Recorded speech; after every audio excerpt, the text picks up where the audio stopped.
You are listening to the Two and Out CFL podcast, a proud member of the Canadian Football Podcast Network. Can I get you anything, Eddie? Another drink, drive you out to the middle, leave you for dead? Nah, Clark, I'm just happy to be here. Grab some poutine and a double-double. It's time for the Two and Out CFL podcast. Now they have to kick it out, and they do! Every week, Travis Currah. Does anybody still care about this podcast? And Brazilian Ty. Hunters are people, too. Talk fantasy football, bring you the latest in CFL news, and sprinkle in a little bit of nonsense. Are you kidding? This is unbelievable! Ready, set, hunt! We are part of the Alberta Podcast Network, locally grown, community supported. My voice is hoarse from yelling during the Labor Day weekend. It is nothing else yet, anyway. I'm Travis Currah, Brazilian Ty with me. We both spend lots of time on the highways, and we both spent a lot of time on the highways this weekend. Ty, you probably see a lot of idiotic things on the highway. I just got to throw this your way. You're driving down the highway. It's 2-lane. You know, it's about midnight.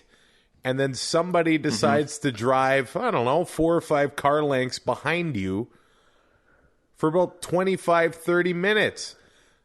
Like, what is the actual point in that? Like, you're on a divided highway? Yes.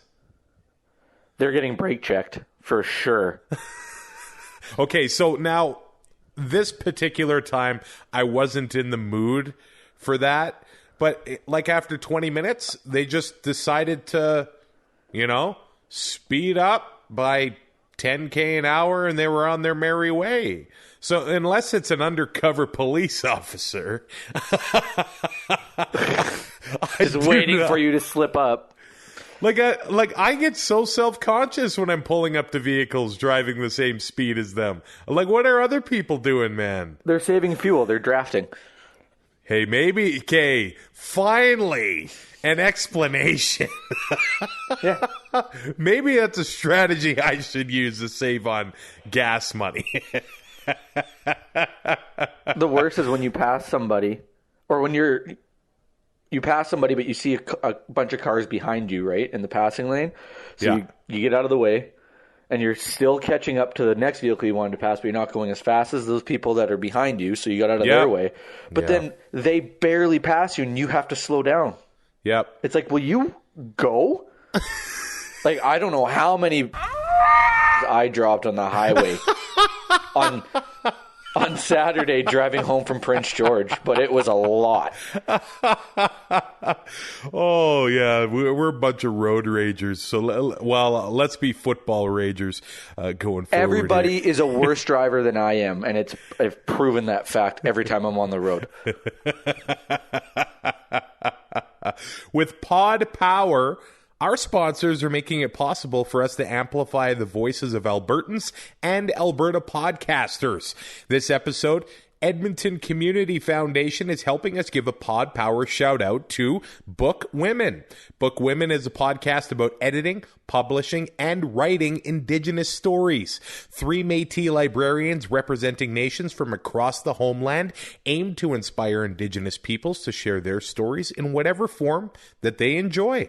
Guests include Indigenous storytellers from diverse mediums like podcasting, burlesque, books, comics, social media, films, music, and everything in between. You can listen and find out more at bookwomenpodcast.ca. Join Two and Out for CFL Fantasy and CFL Pick'em and show Currah and Ty what you got. They are who we thought they were! Just click cflfantasy.tsn.ca. Enough from talking about it. There has to be consequences. And pick'em.cfl.ca. All right. The first, I'd like to say just about, you know what? Every game this weekend had a shocking moment. Now, Montreal winning was not the shock. Winning 51-29 was the shock. Like, if you would have told me, before this game that the Red Blacks were going to put up 29 points, I probably would have told you that they were definitely the winning team, Ty. Yeah, because you have to play real bad to allow 29 points to Ottawa. The over-under, what was it, 42.5, 43, something like that? And yeah, I think it was 43.5. 33 points in the fourth quarter alone. So the story of the game is Vernon Adams Jr. He comes into this game, I guess his confidence was shaking. Maybe he was feeling the pressure of finally being the leader of a team. He bounced around the CFL. He was on several teams, never got the shot. And he kind of fell into the starting gig in 2019, and they became one of the most exciting teams in the CFL. And then this year, it was his team. And I guess he was feeling the pressure. In that interview after the game, he was choking up. And it's just really cool to, when you see that, you realize how small the CFL community really is. He's saying he was getting texts from media members, opposing players, teammates. Like, you got this, man. Just be yourself, and you'll crush it. And Ty, he crushed it. Yeah, 288 yards, 4 touchdowns, didn't turn the ball over. 18 of 23, so 78.3 percentage or passing percentage. Like, he had a hell of a game.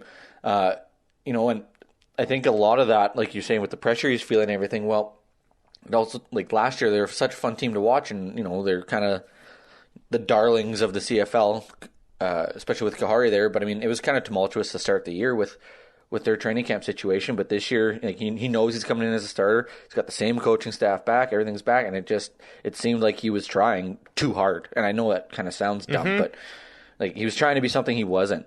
And we saw last year's Vernon Adams on Friday night. The Montreal receivers made this look easy at points. Like Eugene Lewis, in particular, in the Ottawa secondary, like they just grabbed the ball out of the air. Like, this is mine. You have no right to impeding me at all. Like, Lewis was an absolute monster. Of those 18 completions, Winicky and Lewis had 12. Wow. Like, we knew Lewis was capable of this, and I'm pretty sure I'm on the record last week kind of questioning that it would be this week.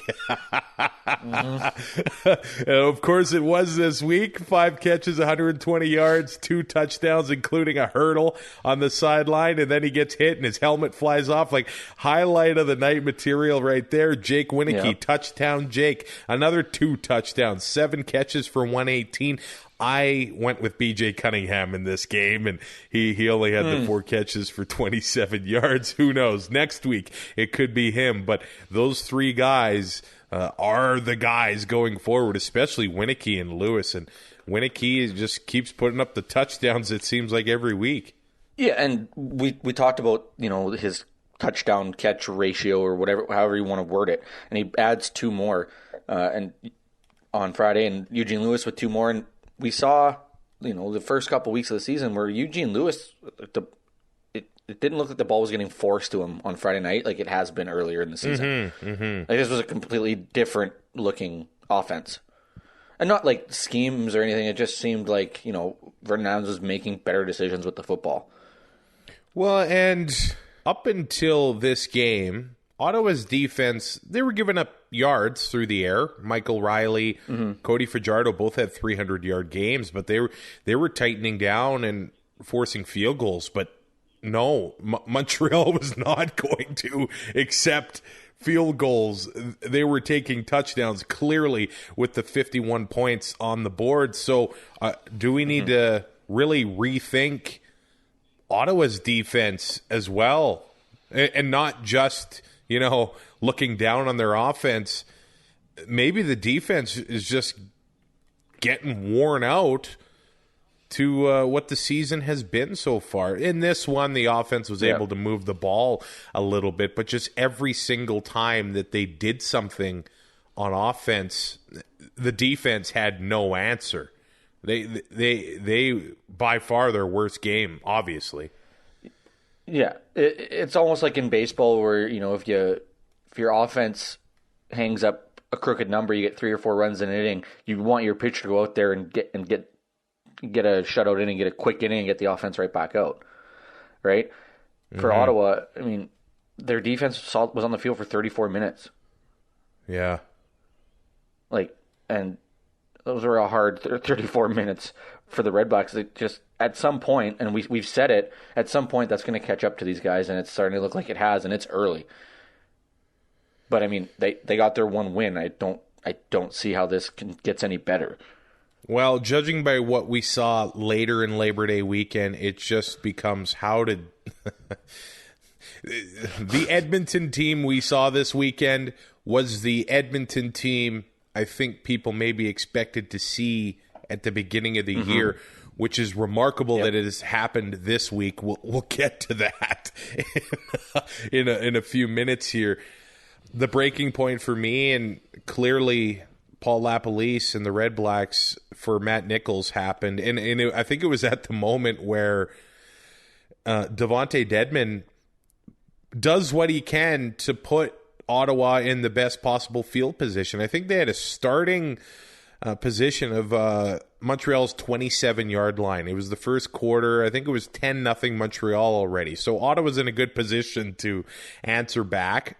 They're going to at least get the field goal. But when you gain 4 yards, when you are on Montreal's 27, a chance to stay in this game, and that's what you do on that series, they had to go to Dominic Davis. And, he turned the ball over twice, but at least he's able to push the ball down the field. Nichols just...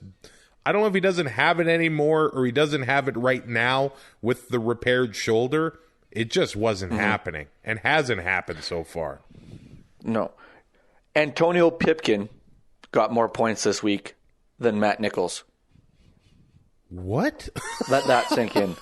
Pipkin didn't even dress. Oh, he got 0. I was like, what did I miss? Matt Nichols legitimately got negative 1.1. Wow. It's not good for fantasy and it's not good for real life. Because, sometimes there are players that are good for fantasy and, a little bit iffy for real life or vice versa. And Nichols was just bad for both. Yeah, I just don't understand how, I guess not understand is right. I just don't see how they can even go back to him. I think Dom Davis is your starter for the rest of the year unless he gets hurt. Is Matt Nichols going to be on the roster next week? I don't know, and that's a good question. Here's the thing. I know the temptation is to blame the general manager for this, but we both know that Lapo probably would have liked the guy that he worked with in Winnipeg. Yeah. So he was familiar with Matt Nichols. I don't know if he was given the choice because maybe I don't know what the contract talks were between Arbuckle and the Red Blacks, but Lapo I think has to wear some of this as well. But you just look at the franchise in Winnipeg. They built that over years with an offensive line and the running backs that they have from all over the place. Steroids. From all over the place. Both their starting running backs this year from the same school. All over the place. just move to Winnipeg. I guess that's the that's the secret here. I don't know what they got in the water or in the. I'm not even going to go there. I'll let Ty do that. No. Oh, okay. It's pretty obvious, and I think we knew it when it happened that Ottawa had lost this trade. Well, they traded for the rights to sign him and didn't sign him. Yeah. It's such a tough look. But, I mean, if a guy doesn't want to play there, then, I mean, what are you supposed to do? Maybe before you pull the trigger on that deal, you ask for permission to talk to the guy. Yeah. Oh, man. So, Daniel Peterman, the star of the night for Ottawa? Do we have to pick one? Hey, dude, 7 catches, 77 yards, and 2 touchdowns. Yeah. It counts. I don't know if anyone had him. No, if somebody had Daniel Peterman on their roster, they were doing it as a joke. There's got to be somebody out there. I mean, RJ Harris. There probably is. 7 catches, 67 yards. Bahar had 5 for 57. Ryan Davis was it was a quieter night for him, of course, when Dom Davis comes in, and I gave him the glowing endorsement. 2 catches for 32 yards, but he did have a carry, and he did have some returns as well. But getting Devontae Dedmon involved even a little bit was big. He had a 44-yard reception. He had a 16-yard rush. He had the big returns. This is the guy that I think they need to try and center this offense around, because he makes things happen when they can get him into space. Oh, yeah. It's like Brandon Banks all over again, right? Right. Like if the guy gets touches, he can produce. He had 15.6 points on the night. I mean, at what he's costing, that's great. Really. And you talk about Daniel Peterman, he had 20. He was 3rd highest this week for receivers. Wow. Right, but I mean, the offense with Matt Nichols is not going to work. So there's always a couple guys that are off the board that just come on and contribute. And Dom Davis definitely had 81 on his mind a lot. Running backs quickly. William Stanback, 100-yard game, 15 carries, 112 yards. Justin Davis, 8 carries for 38 yards. They never really got him going. His night looks better. So Dedmon gets tackled at like the 3-yard line, and then they give Davis the carry. He gets stuffed. Dominic Davis finishes off the drive and gets the rushing touchdown, so Justin gets shut out. That would have made things look better. But, Ty, the best running back of the night, number 90 for the Montreal Alouettes, Almondo Sewell. 100%, and it's not even close. It's not even close. Yeah, man, I would love to see more D tackles get the ball. Like, I mean, if they start giving the ball to Ted Laurent and Hamilton on the Micah goal line. Johnson. Yeah, like, you kidding me? Who's getting in their way? Exactly. We could have two big D tackles colliding. I got to work tomorrow, dude. Go ahead. It's like blocking shots in rec league. Who's the idiot that does that and goes to work with a broken toe? The next one, Sunday. The Winnipeg Blue Bombers go into Regina and win 23-8. And the first half was physical. It was intense. The Riders had an 8-7 lead, and then Winnipeg just manhandled them in the trenches, and that was really what the second half was all about there. Just as a fan and as someone who has missed the Labor Day Classic, being able to get to Regina and see all those blue idiots come out, it was, man... sometimes you don't know what you got till it's gone, or sometimes you don't even know how much you miss it until you're doing it again. Seeing so many people I haven't been able to see since the Grey Cup in 2019, or even before that. Some 2-and-out fans. James is a longtime listener. Chris, they sit together in a section over. I hear in the back of my head, Travis! And they're waving to me like... Beers in Wayne's World. Oh, damn. It was good to be at the Labor Day Classic again. And I got to say, Ty, the Regina Wasps, they are on. They're back? Dude, they're worse than the last time you and I went to a Rider game. They're back with a vengeance. Even at the lake, they're terrible. Yeah. Terrible. I don't know where you are in Canada, but the Wasps are taking over. And yeah, it was good to meet our mutual buddy Sheldon at the game.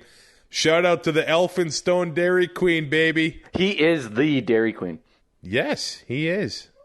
He invents all those great blizzards and everything. So think of him. He's the guy. He does it all. Yes, shout out to Sheldon. He was so rattled after the game because of the loss. I was just happy to be there. Like, I'm sitting in the stands with a eating grin. I'm like, man, I miss this so much. Nah. Can I get you anything, Eddie? Another drink? Drive you out to the middle, leave you for dead? Nah, Clark, I'm just happy to be here. But in a general sense, Winnipeg came into this game with a chip on their shoulder. Just like Willie they haven't won since 2006. Like Willie Jefferson said, and they believed, somehow they gave themselves bulletin board material. The Riders coming off the bye week. This team's undefeated, but they haven't played anybody like us. And I don't know if the Riders 100%. Were ready for that intensity. No, I don't think. And it's tough. Like, I kind of wish they didn't have their bye week last week because they had a lot of momentum. And I mean, that, taking a week off just kind of kills it. And they come in against a team that, plays a really intense brand of football, and Andrew Harris is back and healthy. Like, man, and you have two of the best defensive ends coming at you every play. Like, it's tough to match up. I hate to be that typical Rider fan because we're in, game 4 of the Jason Moss era as offensive coordinator. He needs to be fired. The Bombers don't have to respect the run. They don't. No team does against the Riders right now.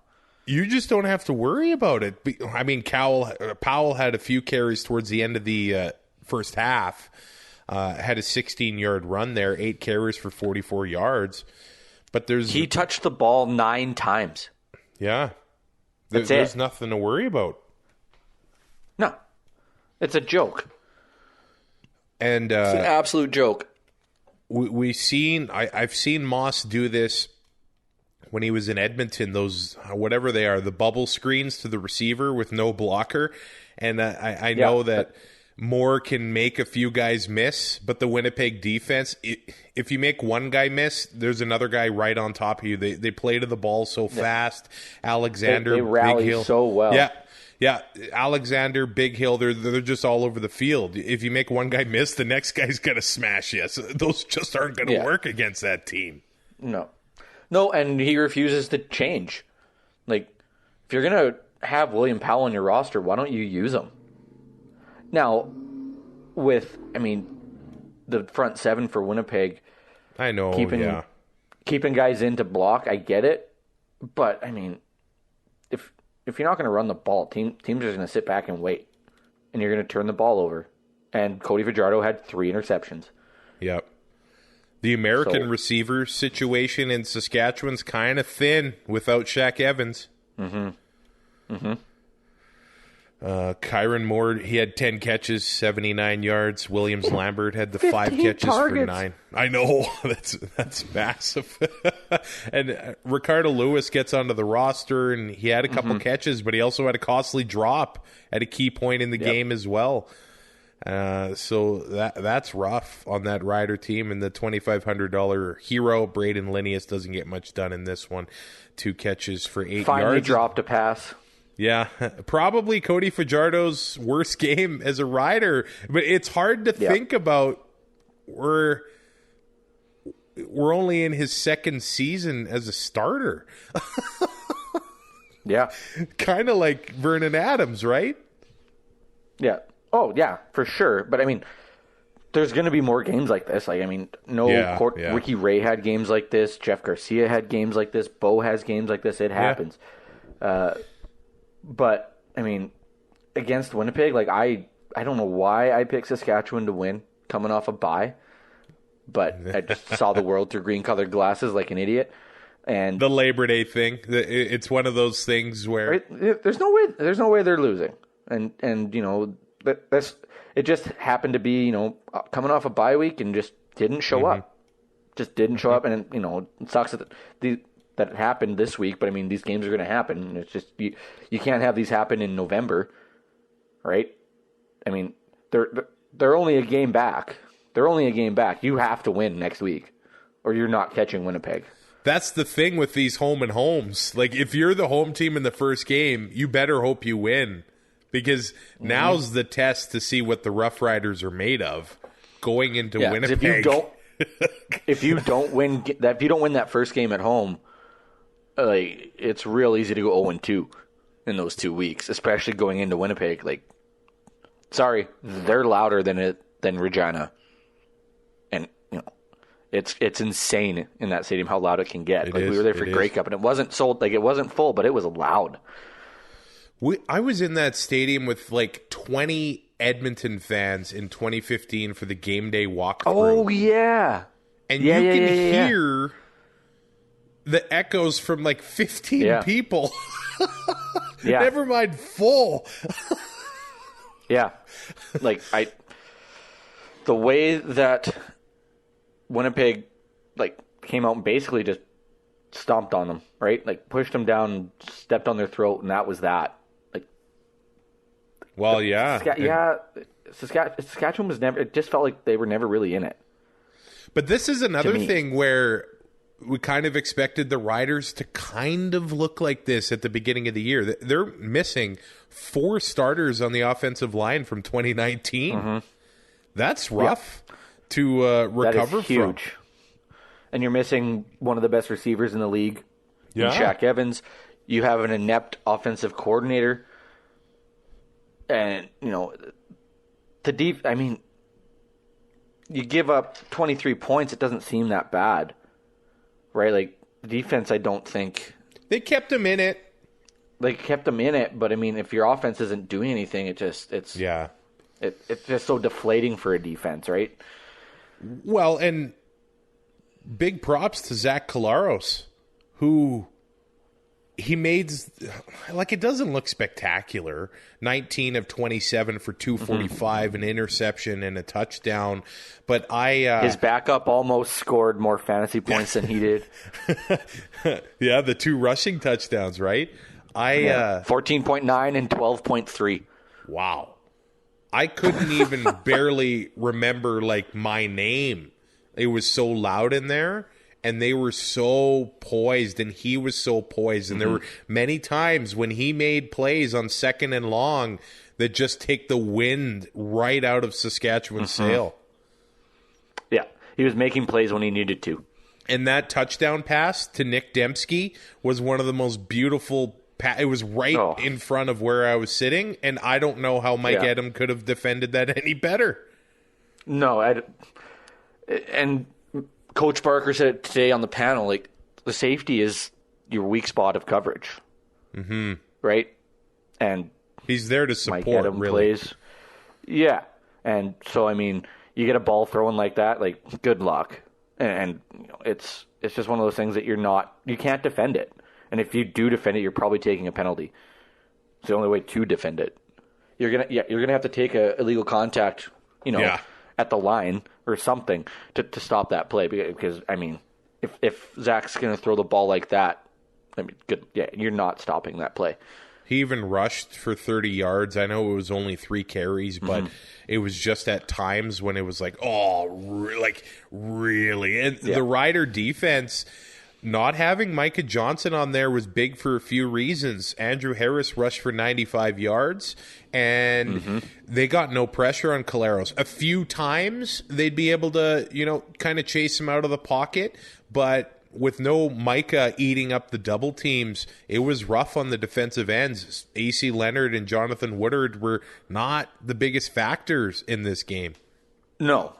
That's such a huge loss. It's not even... But if you tell me that Andrew Harris has 95 yards and they keep him out of the end zone, and Zach only throws 1 touchdown and throws a pick, I know.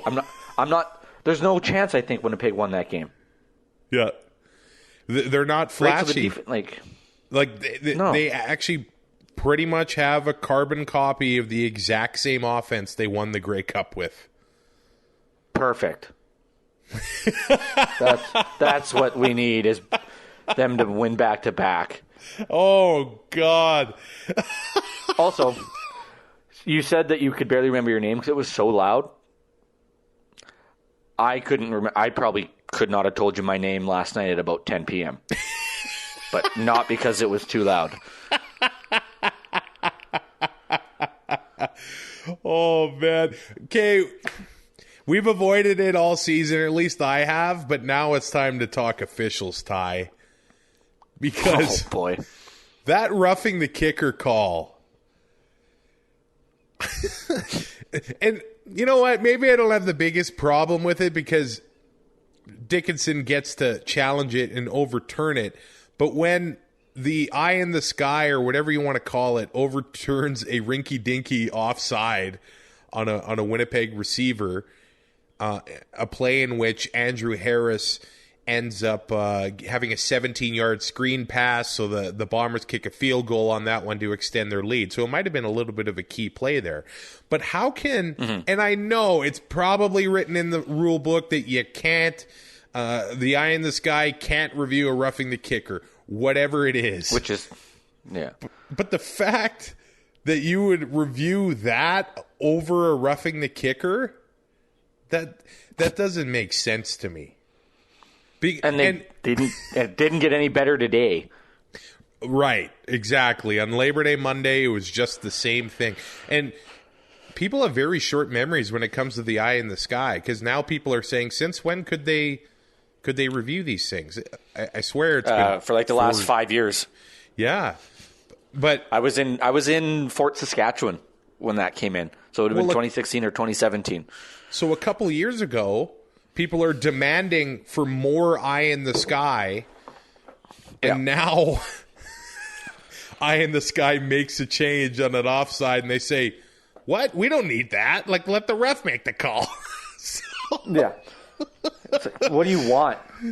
But what do you want? But at what point, why can't the eye in the sky, like if it's blatant, like it's like that roughing the kicker BS, why can't they just automatically make the call? Like if you're going to do it on a 5-yard penalty, why not on something like that? That's a great question, Travis. Well, because, at some point... I honestly, at some point you can't have the eye in the sky, the command center calling a game. But... Because then at that point, what's the point of a coach's challenge? Just have the eye in the sky review every single play. Yeah, let's make these games 6 hours long. Yeah. That was silly. And Dickinson's probably choked that he had to burn a challenge, but let's be clear, the officials had nothing to do with the outcome of the Riders and Bombers. The Bombers, they just went in with their chests puffed out, and they're going to be just as puffed out at home this weekend against Saskatchewan. I mean, they're still the champs. They are. They are. They are the head of the table. Acknowledge them, Ty. I'll acknowledge them before I acknowledge Roman Reigns. The Hamilton Tiger Cats, they show Toronto who's boss on Labor Day, 32-19. And, the Ticats, I actually would love to see, the beginning of a season in Hamilton and Toronto. I feel like any American rookie that comes in, they probably have about a 6-hour lecture on what Labor Day means. Because it's Christmas. They were hating each other, an hour before the game. And guess who was in the middle of it? Yeah. And then guess who took a stupid penalty in the middle of the game? Oh, your boy. Weird. It was Chris Edwards. The end of the game got real exciting, though. Yeah. That was...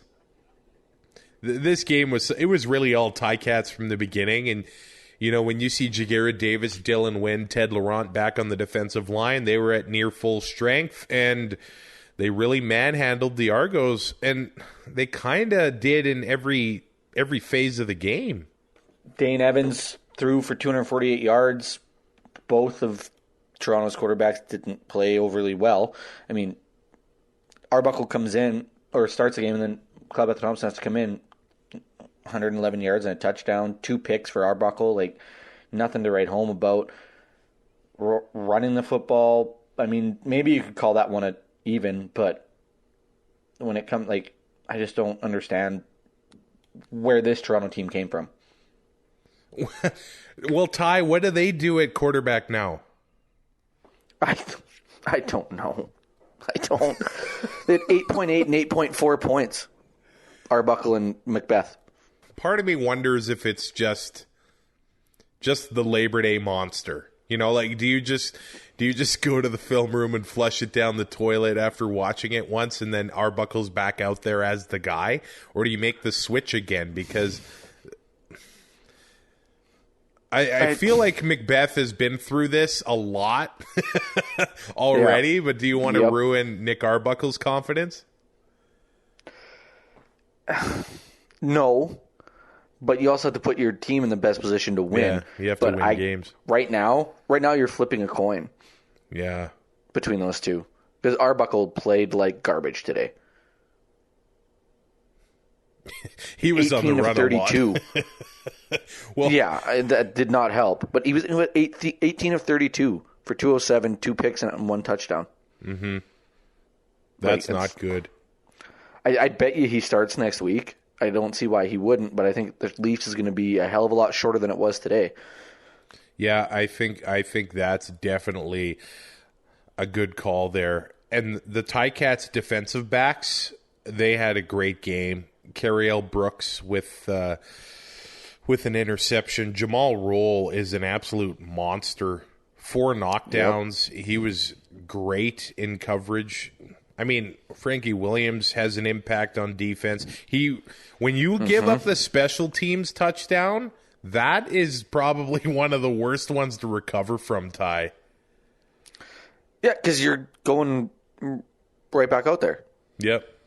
It's rough. You know? It sucks. But I saw him make the first or the second cut, I guess, and I was like, he's gone. Yeah. Yeah. Like you could tell right away, and I'm like, oh boy, my Argos pick looks like trash right now.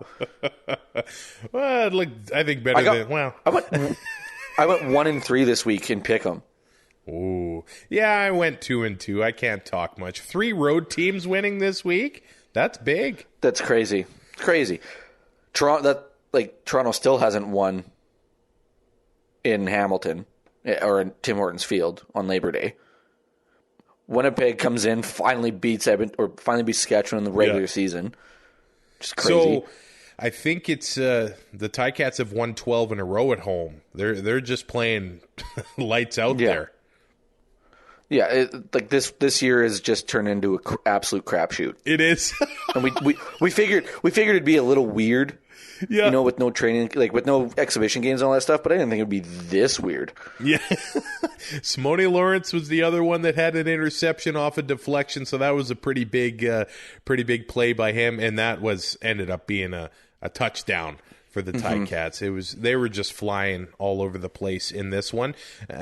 And I mean, they didn't really rush the ball much. So Brandon Banks, he was actually Hamilton's leading rusher, 5 carries for 31 yards. He only had the 3 catches for 45 yards. It did look like, even though he didn't, have his 130, 140 yards and 3 touchdowns or whatever, he did have more of an impact on this game.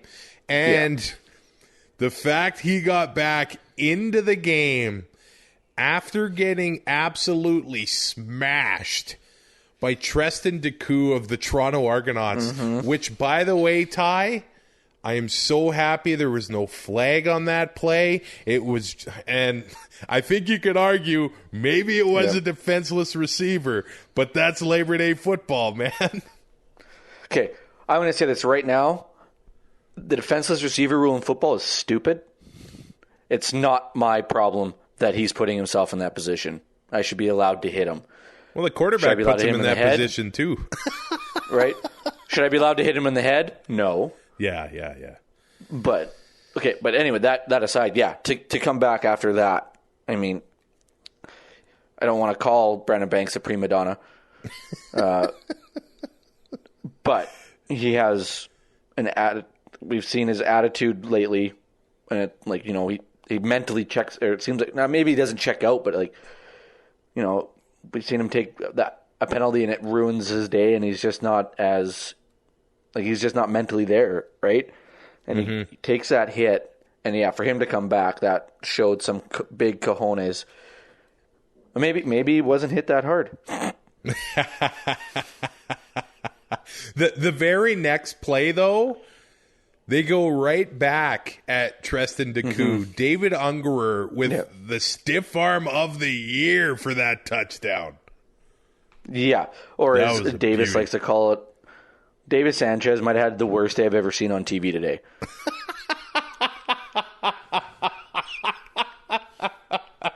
Like, not just for him, but like of all time. I've listened back to this show, and I've had some pretty bad shows too, so I'm just going to move along. Yeah, but we're not professionals. Hey, I kind of talk for a living. I guess. And you know what? A shout out to Eric Rogers.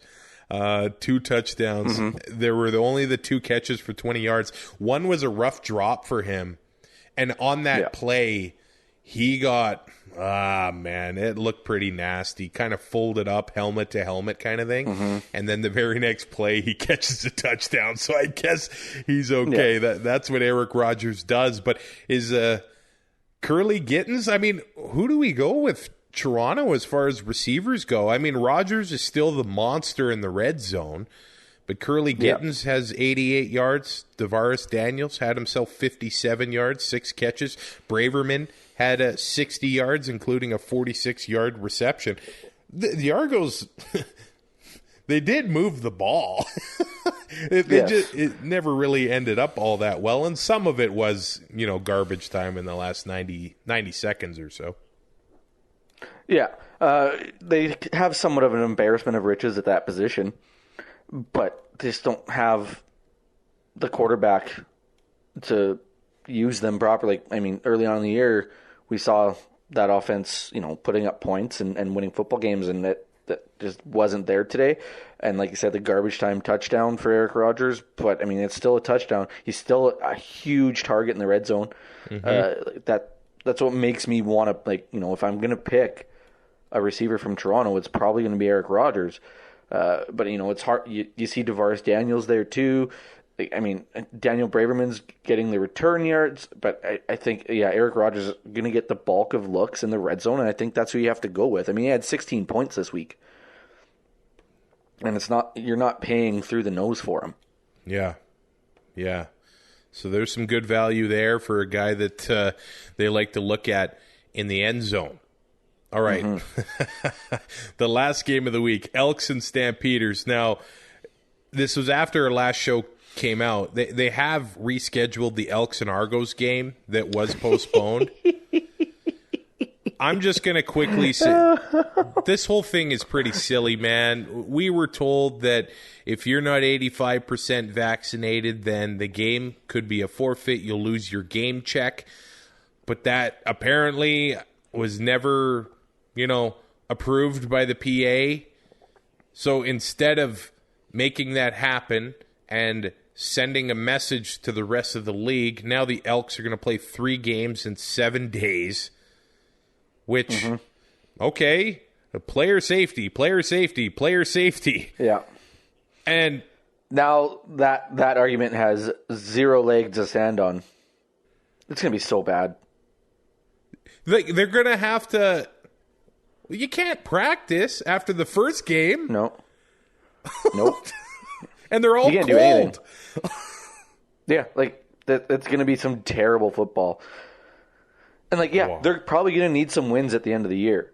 Yeah, but those are critical games. They might win the first one. They're not winning the next 2. Wow. I don't see how they can. Unless... What are they going to let them do? Have a 70-man roster so they can rest guys for the second game? They said they can put 5 more guys on the roster, but 5. But for the second game, what do you do? Do you just dress the backups? Yeah, you just take it as a loss. There's no way. So they're desperate to get that game check. Instead, all they had to do was get vaccinated. and get the game check. Like Alberta's giving away $100 if you want to go get your shot, and these players could have got a check and just called it a game. Yeah, We'll take the loss, thanks. Yeah. Because now you just added a loss, probably, right? Because, I mean, 3 games in 7 days. Just hopefully I no one can't gets even hurt. play that. I can't even play 3 games of slow pitch in 7 days. Dude, if we played 1 game of football, it'd be 5 years before the next one. I haven't played flag football in 7 years. Are you recovered? Not according to my whoop strap. This 32-20 win over the Calgary Stampeders on Labor Day, Ty, I don't know what to say. I would have bet you my condo that the Stamps were going to win this one with Jake Maier or Bo Levi Mitchell. I didn't really care. I thought that the Elks would be a mess walking into this game. Yep. But haven't won Labor Day since 2011. This was a championship performance from Trevor Harris. I mean, at the beginning of the game, he's yelling at his teammates, getting everybody fired up, and I don't think I saw him. Just spreading COVID around. He did not, break his focus all game long. I don't know if you caught, there was a moment where Greg Ellingson was fooling around with the CFL Rabbit, and Harris was yelling and waving at him to get back in the huddle. Like, Harris was dialed in for this game. Yeah, it's a Trevor Harris we haven't seen in a while, if ever. 4 touchdowns, 398 yards. Like, wow. Yeah, 31 of 41. Spread the ball out pretty well. Mike Jones, I mean, he had that 52-yard touchdown reception, which kind of boosted his numbers. There he had 107 yards. But, I mean, Darrell Walker, 94. Ernest what Edwards, a catch he had late in the game. Yeah, 56 yards for him. Jalen Tolliver, 48 yards. Ellingson, 65. Like, Ellingson and Walker targeted 9 times. Obviously, I mean, they're the top 2 guys on your depth chart right now. They're probably going to get the majority of looks, but, I mean, other than that, ball gets spread out, and the yardages are spread out. James Wilder had a pretty good game before, I don't know what happened, but he was, like, dying on the sidelines.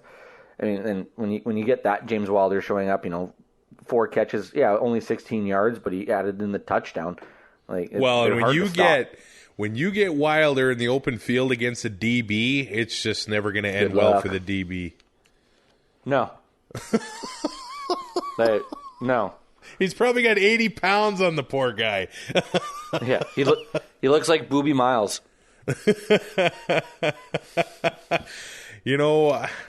Jake Maier has another 300-yard game. He's the first Calgary Stampeders quarterback to do that. This many times in a row. Yeah. The Edmonton defense played him tough, but there were moments where the Stampeders receivers were putting the ball on the carpet too. For the young quarterback, that's tough, man. Real tough. Only had 29 completions out of 46 attempts. Targeted Markeith Ambles 15 times. Kamar Jordan 12. Like, when you have Kamar Jordan's, Markeith Ambles, Josh Huff, didn't have a huge game, 68 yards and 6 catches, so it's not terrible. Fergie Mayala, we've seen him be able to put up big numbers. Like, this receiving core for a young quarterback is a really good thing to have, and you have Kadeem Carey in the backfield too. But if they're dropping footballs, it's just so hard to win games if your guys aren't executing. They didn't get him enough carries, 6 carries for 43 yards. No. So he had over 7 yards a carry and did have the touchdown. Edmonton was swallowing him up pretty good. Pretty good there. I think something big that happened in this game was when Malik Henry got hurt and Josh Huff ended up returning kicks. And I think it was wearing him out on offense. He had to take a break during a pretty critical play where Maier tries to hit Colton Hunchak, and it does get broken up in the end zone. I mean, it was pretty close. I think there has been PI called on less egregious offenses in the end zone. But Dave Dickinson already did the challenge on something that... Fergie Mayala's. I don't understand how that one was called pass interference. Because that looked to me like he just sold it like a salesman, you know? Like, Yeah. he was selling, he was a greasy used car salesman trying to push that, 1987 Oldsmobile down your throat. And it worked, and he got the call. But he challenged on that roughing the passer that wasn't a roughing the passer on Jake Maier. But, I mean, earlier when Trevor Harris goes to slide, the linebacker, instead of putting his head down and hitting him, he holds up and puts his arms out and touches his shoulder. It gets reviewed and called roughing the passer? Yep, that sounds about right. This league is nothing if not consistent when it comes to reviews, right? Okay, if it's consistently bad, I guess it's still consistent. It's consistent. Consistently inconsistent. Like I was both blown of those away. I don't get it. I don't get it. I understand that you have to. I understand when they make that call. It's black and white. You don't want to, start being like, well, it wasn't that bad. We don't have to call that one. But I mean, what is the guy supposed to do? You don't know when Trevor Harris is going to slide. The guy held up. It was a bang. He's got nowhere to go. It was fast. It was not, Yeah. It was bang. Oh man, and I get it. The next one where it wasn't really technically a face mask because you didn't grab him by the bars, but we've seen in the past where literally any bit of contact with the quarterback's head, it gets called. Yeah. We've seen it before where there's like a glancing slap to the helmet and it gets roughing the passer. Yeah. So Maier gets smashed and there was some helmet contact, at least it looked like to me, and doesn't get called. Yeah, that made no sense to not call that one. See, I know that Bradbury had to leave the game with the pulled hammy, but there was some issues towards the end of the third quarter and the beginning of the fourth quarter. That stretch of the game seemed like it took an about hour. An hour, yeah.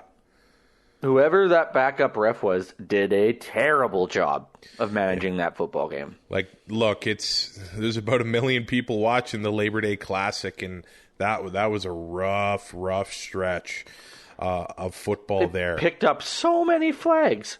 Yeah. Yeah, I know. There was lots that were on. No, there's no. Well, there was that one on the punt where they called the penalty on Calgary, and then they switched it to Edmonton, and then it got reviewed upstairs to no call on the play. And got overturned. Oh my God. Whoa, whatever way you sit on the fence with the roughing the passer calls, we can all agree on that was not good. That was not a good look. And maybe part of it's the backup ref that gets thrown into there and is like, uh-oh. But that was pretty rough, man. Yeah. That really made me miss Tim Croker.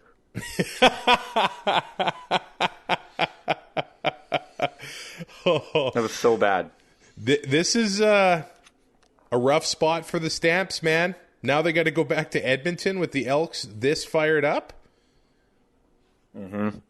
Now what? 1-4. I think they got to force Bo Levi into there. If his leg is not still broken. Hey, they pulled him off the 6th game to practice. They got to think something's going on. Yeah, but I mean, he still didn't dress this week. Yeah, he didn't. So, I mean, his recovery is probably going a lot quicker, but I just don't see him coming back after 3 weeks from that. Right. But, I mean, yeah, if you go, if they're 1-4, you might have to start looking at maybe, rushing them back, because you've got to start getting wins. You're 6 points back now already. You basically, I don't know, 4 losses, does that even get you in the playoffs? Oh, man. I'm serious. Well, I know. Serious. But I look at this stretch for both the Riders and the Stampeders, because here's we got the Stamps and the Bombers, both coming off Labor Day losses. And in October, the Stamps and the Riders play each other 3 games in a row. No, 3 games in 4 weeks. Okay, so the Riders do have a bye week in there. So the Riders play, their schedule has Calgary 3 games in a row. I think that's the 3-game series that's going to be like, who's going to squeeze into that maybe playoff spot in the West? And you can't forget about BC either. Things just got really messy. But I mean, the way this game went today, Edmonton is so fired up, and if we get that Trevor Harris again, they lose next week. Yeah. And then they go to Hamilton. And who knows what is going to... But, I mean, that team is totally different with Dane Evans. And then you have to play the Riders, and at that point, you could be 1-6. Wow. That's a distinct possibility.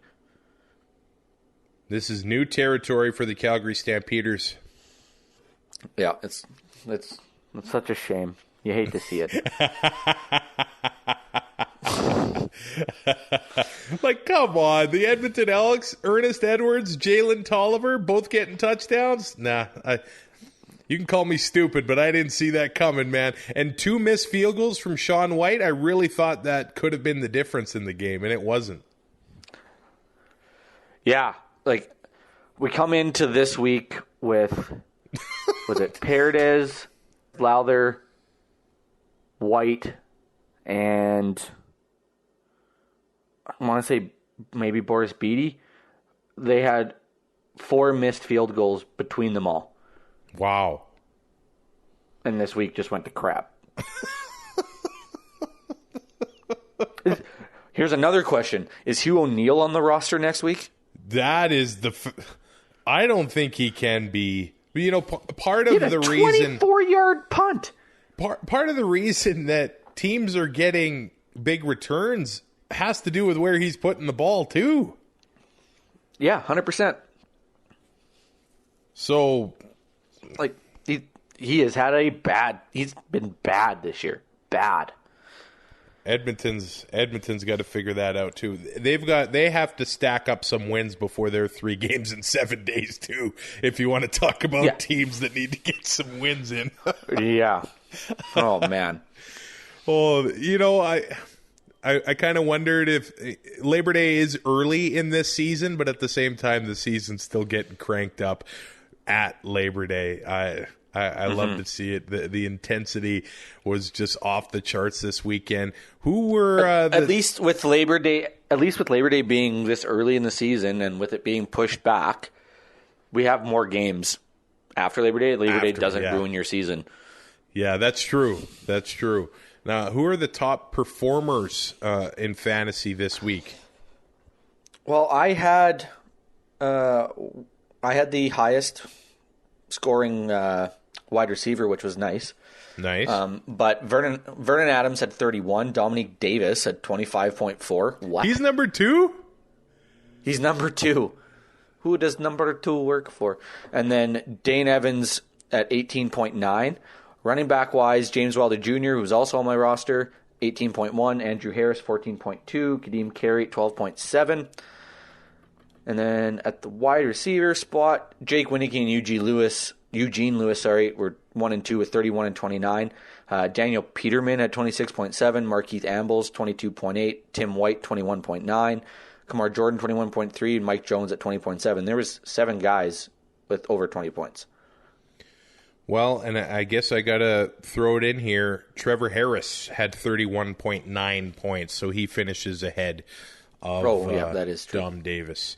The four touchdown performance from him. Well, I guess he had 33.3 with his 14 rushing yards as well. Like, yeah, he'd be number 1. He just has a 0 on here because I have to put zeros in so they don't show up on their bye week, and I just forgot to delete his. Oh yeah. There it is. Look, I contributed something to the fantasy discussion because I've been terrible. Yet another loss in the Canadian Football Podcast Network Fantasy Challenge to Superman Fike of the Turf District podcast. How many points did he end up with this week? Let me look. Last time I looked, he had the highest score of the week. So whenever I lose to the highest score in that league, I don't get upset. He had 113.5 points. What'd you have? It was 78 or something like that. Jesus. He had VA. The running backs didn't do much for him, but he had Markeith Ambles, Josh Huff, and Mike Jones. So my original lineup had VA and Eugene Lewis with cheap running backs, and I chickened out. Typical. Yeah, typical me. Typical me. And I had to laugh today, too, when I was watching my score go over 100, when somebody says, I'm not using your stats to influence my decisions anymore, and then I put up 100 points. Okay, you do you, buddy. Ty just coming with the fire. I love it. I'm now second in the league, in our podcast league. I'm probably like 45th. That's probably generous. Oh man, you were 43rd. Hey, I was close. Look at that. For total score. I'd like to say there's no way terrible. but up, but there's probably a dozen or more people in there that have 0 on the season for not playing at all. So, yeah. But I believe you're ahead of your wife, so you have that going for you. Okay, perfect. This episode of Two and Out is brought to you by the Business Council of Alberta. Have you wondered what goes on inside a CEO's mind or what it's really like to lead a company? C-Suite Unplugged, an Alberta Better podcast series, brings you fresh and honest conversations with Alberta's biggest CEOs, from leaders in energy and finance to tech, innovation, and agriculture, and everything in between. Join host Adam Legg, president of the Business Council of Alberta, for an unplugged conversation with Alberta's leaders about their stories, what keeps them up at night, and their outlook on the future of Alberta. Find new episodes of C-Suite Unplugged on Apple Podcasts, Spotify, or wherever you get your podcasts. You can also listen at businesscouncilab.com/Alberta Better Podcast. That's businesscouncilab.com/Alberta Better Podcast. New episodes drop every other Tuesday. And Ty, I'm just seeing this. If you're still listening this late in the show, we got some breaking news. Derek Moncrief, linebacker cut from the National Football League, is now a member of the Edmonton Elks. So, but he's still going to be, 2 weeks away? That's true. He's still got to do his probably quarantine and towards the end of, middle of September anyway. Yeah, but that is a huge get. He is a game disruptor. He was great in Saskatchewan with Aguavin and Elamimian and the last few years there. He'll be a welcome addition in Edmonton. Speaking of Solomon, according to David Sanchez, I know he fixed it at the end of the show, but according to David Sanchez, no defensive player has ever won an MOP, and then he changed it at the end. I don't think a DB has ever done it. I looked it up. Hal Patterson. Both are lies. Yeah, he was a DB and an offensive tackle.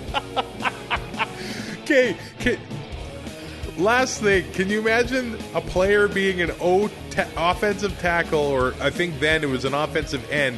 Offensive end, yeah. And a defensive back at the same time. Like, imagine Jamarcus Hardrick playing DB.